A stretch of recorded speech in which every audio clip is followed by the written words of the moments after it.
rekan-rekan sekalian, hampir setiap hari itu kita dapat informasi tentang bagaimana menjaga kesehatan fisik, bagaimana menjaga kesehatan psikologis, bagaimana menjaga kesehatan spiritual. Tapi jarang sekali kita mendengar bagaimana menjaga kesehatan sosial. Hal yang penting karena kita makhluk sosial juga.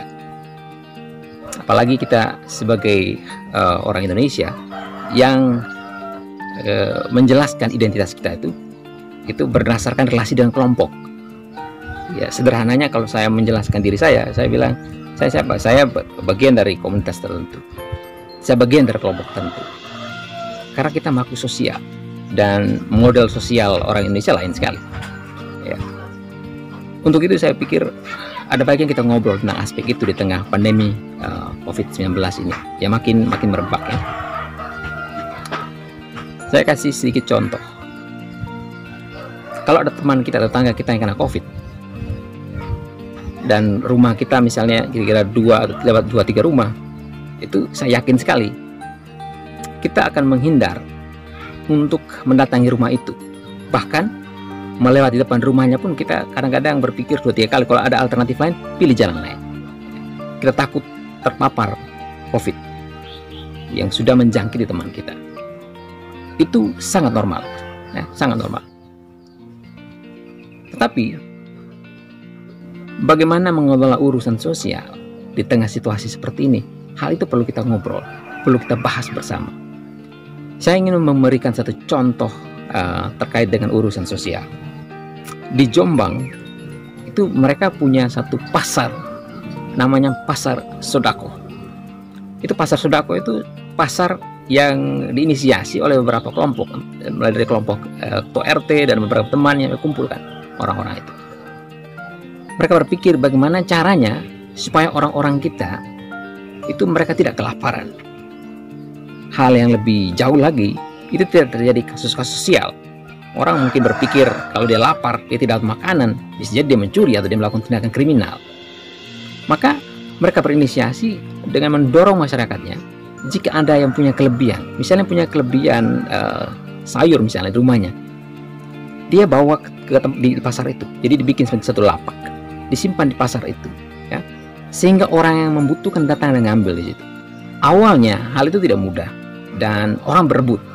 Tapi setelah itu mereka ngatur sistem dengan baik sekali, sehingga dalam situasi seperti itu orang masih merasa terpenuhi kebutuhan, baik secara fisik, secara psikologis, juga secara sosial.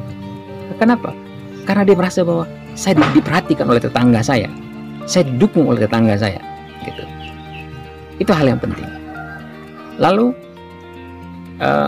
hal yang menarik lagi, ketika itu berjalan, ya, ada yang punya kelebihan duit misalnya, dia kasih, oh tolong beli dong sayurnya gitu.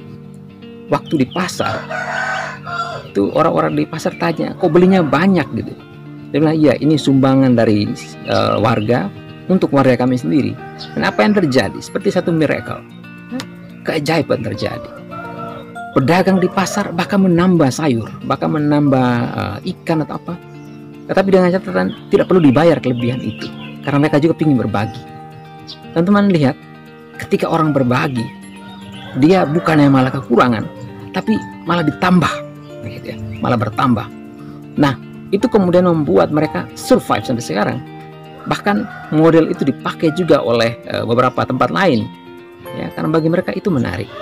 Dan basicnya itu sebetulnya basic yang sangat-sangat kuat, bahwa mereka bahwa itu dengan bersedekah itu mereka mendapat barokah, berkat.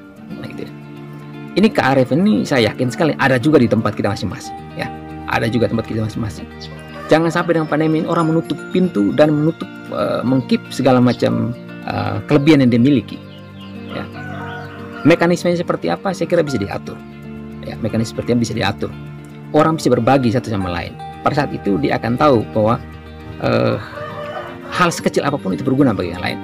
Itu menurut cerita dari salah satu rekan yang terlibat dalam urusan itu. Dia bilang bahkan ada warga yang hanya punya daun turi, itu sayur daun turi, itu dibawa ke situ.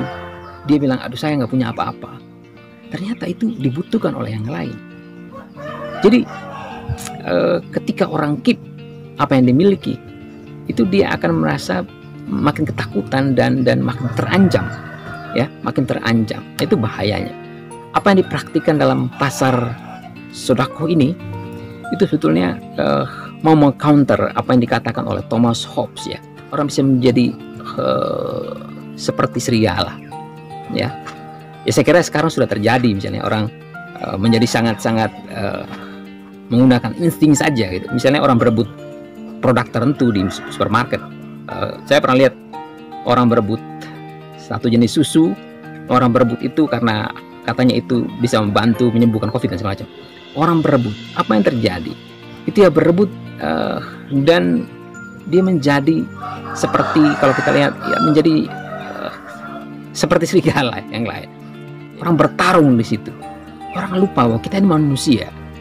Manusia itu memiliki kelebihan-kelebihan yang lain. Masih bisa mempunyai akal untuk berpikir. Masih mempunyai hati untuk memberi. Nah, itu yang kita mesti kembangkan di sini. Kita mesti benahi di tengah pandemi ini. Berbagi dengan yang lain, berbagi dengan yang membutuhkan.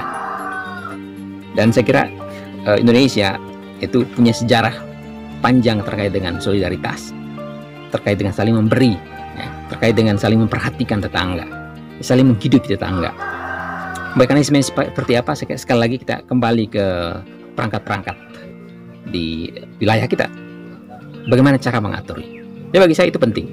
Kalau tidak, saya kira Hobbes benar dalam hal itu. Kalau orang mulai panik buying, orang beli sebanyak-banyaknya untuk stok dirinya sendiri, kemudian yang lain cari sudah tidak ada lagi dan harga makin mahal, ada lain yang menjual harganya sangat tinggi. Saya kira itu dia lebih dari serigala bagi yang lain. Tidak hanya serigala, tapi dia menjadi lebih dari serigala, karena orang lain yang butuh justru tidak ada, padahal dia punya stok yang lebih seperti itu. Ini kita mesti lawan itu, dan saya kira hal-hal seperti ini perlu kita benahi di tengah pandemi ini. Saya kira itu sih catatan saya untuk hari ini. Semoga bermanfaat bagi teman-teman sekalian. Terima kasih.